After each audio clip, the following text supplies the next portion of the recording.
we are hearing that Manchester United are really trying hard to get this deal in through the door. It is tense.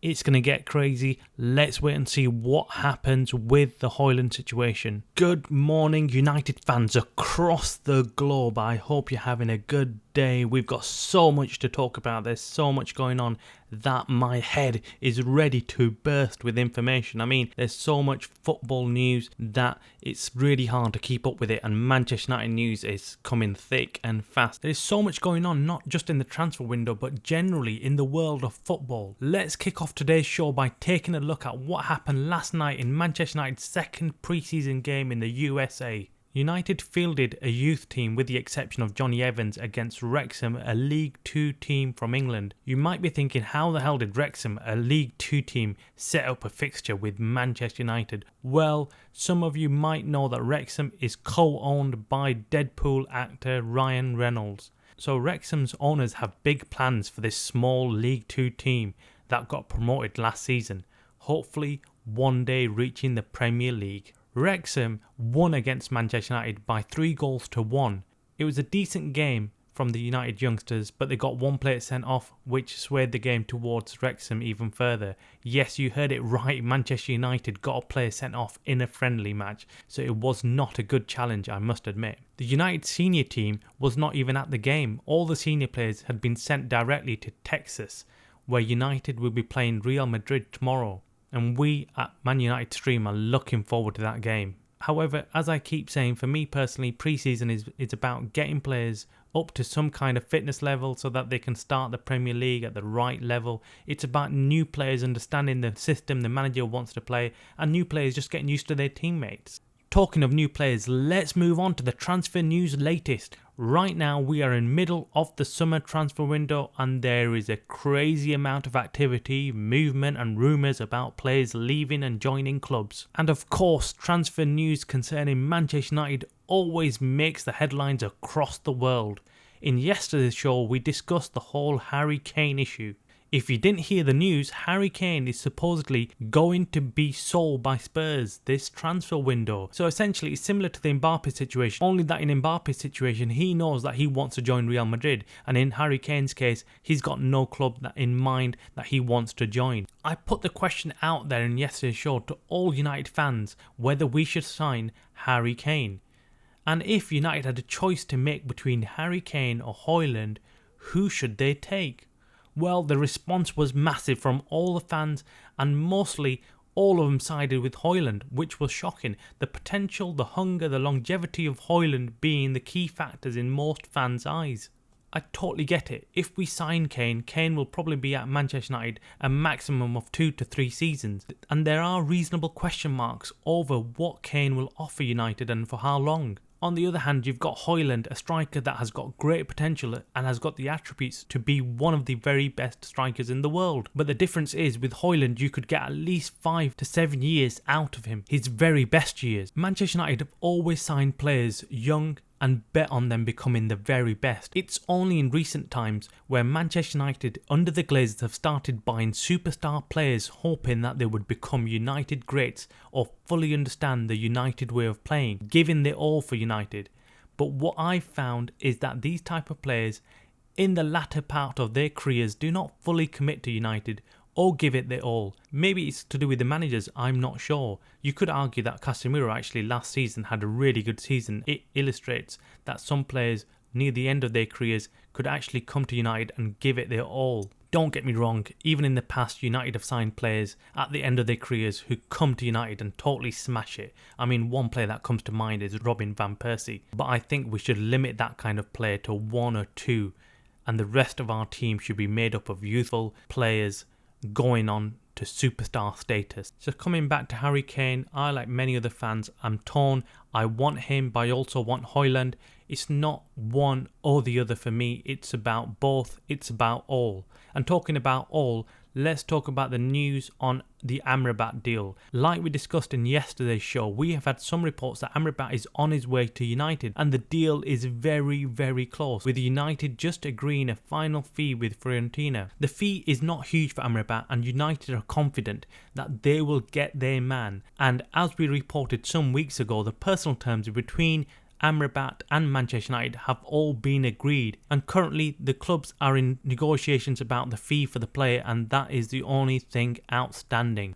Once United have verbally discussed a fee with the club is when Manchester United will make a formal offer for Amrabat, which is just basically a formality. All the discussions that Manchester United have had are verbal with the club, and they're already fully aware what fee it'll take for the club to agree to the transfer. So I'm just waiting to hear that United have made a formal bid for Amrabat, and then we know it's done, because we know that they've only made a bid knowing full well that it will be accepted. The situation with Højlund is exactly the same as Amrabat in that we're waiting on United to make a formal offer. As I said in yesterday's show, Højlund's fee, which is being discussed, is a real issue and causing a problem between the clubs. It's been reported by several sources that Atalanta want more money for him, and United are not prepared to make that kind of offer.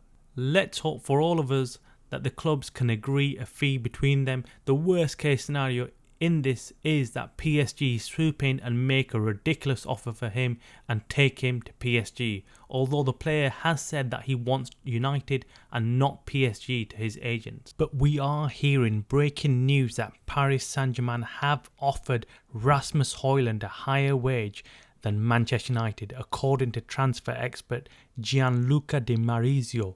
The two clubs are both chasing the Atalanta striker, who is valued by Atalanta for £86 million.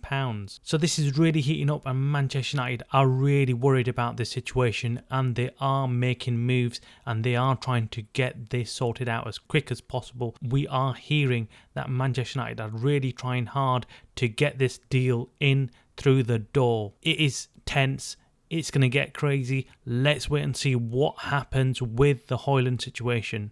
Last night we also started hearing rumours that West Ham are preparing to offer $35 million for Scott McTominay to Manchester United. United are wanting more and could get this. This is really good news, and we could sell McTominay, which would give some manoeuvring space to Manchester United. West Ham are also actually interested in a loan move for Harry Maguire. I did say to you some shows ago when we were discussing Harry Maguire that I think most clubs cannot afford his salary and cannot afford the fee that Manchester United are looking for, and they'd probably take Harry Maguire on loan. Since then, we've heard Erik ten Hag say that Maguire is an essential part of the squad and he wants Harry Maguire to stay. We do not know if that is just Ten Hag playing it up and wants him to be bought by another team, or whether he genuinely means that. In either case, it looks unlikely that Harry Kane will be sold this summer transfer window. He may, however, go out on loan to West Ham if West Ham can agree something with Manchester United. We're also hearing that Fred is very close on his way out. He's got several clubs wanting him, and it's a matter of him choosing which club he wants to go to. He's in negotiations with several clubs, agreeing personal terms. So let's wait and see what happens with that. We are being told by several sources that Fred is on his way out this summer transfer window. He's not joined Manchester United in pre-season. He is looking actively at offers being made to him, and he will end up leaving by the end of the transfer window, which is also good news. We also have Anthony Elanga, who's joined Nottingham Forest, and he was announced yesterday. We saw the pictures, and best of luck to him. All these players that are leaving Manchester United, I do wish all of them the best of luck. So now we're up to speed with what is happening on the transfer in and transfer out. Overall, in the world of transfers, we are still waiting on the Mbappe conclusion. What is going on? No one knows. It's making news headlines across the world that he's been offered crazy amounts of money from the Saudi League to join Al Hilal. It'll be interesting to watch and see what happens and what the conclusion is. Would they really pay Mbappe that much money for just 1 year's service at the club? That is ridiculous money. I think it's just stupid. I think it's not what the game needs. It's just going to become ridiculous. And I hinted yesterday, maybe that is why Harry Kane has been put up for sale, because they're watching the Saudis make all these crazy bids and offers for players, and Spurs have realised that they might be missing a trick here. If they put Harry Kane up for sale, someone from the Saudi League might come in and make a crazy bid for him and take him over to Saudi. Whether Harry Kane accepts the offer is another thing. Like we said yesterday, Harry Kane really wants to break that record of the all-time Premier League top scorer, and if he was given an option to join a Premier League club, we're hoping that he would join the Premier League club. But let's watch this space. Let's see what happens with Harry Kane. There's lots of other movement going on by the hour. By the minute, we are getting updates as to what's going on in the world of the transfers and in the world of football. And like always, we want to hear what you have to say, what the Manchester United fans have to say about the whole situation with the transfers, Harry Kane, Højlund, Amrabat.